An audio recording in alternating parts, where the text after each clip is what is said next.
आगामी नगर परिषद निवडणुकामध्ये आम्ही सर्व जागा लढवत आहोत.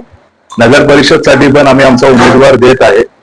याचं कारण एक आहे, आम्ही आमच्या जिल्हा कमिटीने इथल्या स्थानिक काँग्रेस, राष्ट्रवादी यांच्याशी बोलणी चालू होती, पण कुठले मुद्दे आम्हाला पटले नाही. कारण वंचितांची ताकद अंबरनाथ शहरामध्ये खूप जास्त आहे आणि ह्याच्यामध्ये ते खूप आम्हाला कमी लेखत आहे. ती गोष्ट आम्हाला पटत नाही.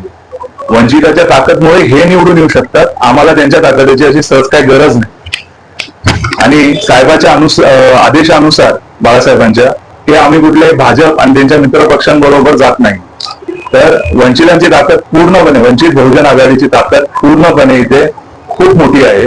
तर त्यासाठी आम्ही सगळ्या जागांवर आमचा उमेदवार देत आहे. नगर अध्यक्षासाठी पण आम्ही आमचा उमेदवार देत आहे. आणि येणाऱ्या काळामध्ये मुद्दे जे असणार आहे, पहिला ते एअर क्वालिटी इंडेक्स, जो इथला एअर क्वालिटी खूप खराब झालेला आहे प्रदूषणमुळे, तो एक आमचा महत्वाचा मुद्दा आहे.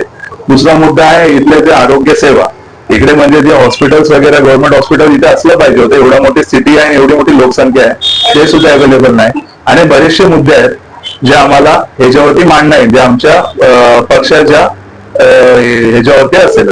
प्लस ह्याच्यामध्ये जी इथे घरेणाशाही चालू आहे अंबरनाथ शहरामध्ये, ही आम्हाला मोडून काढायची आहे. म्हणजे राजाचा पोरगाच राजा बनेल हे जरुरी नाही.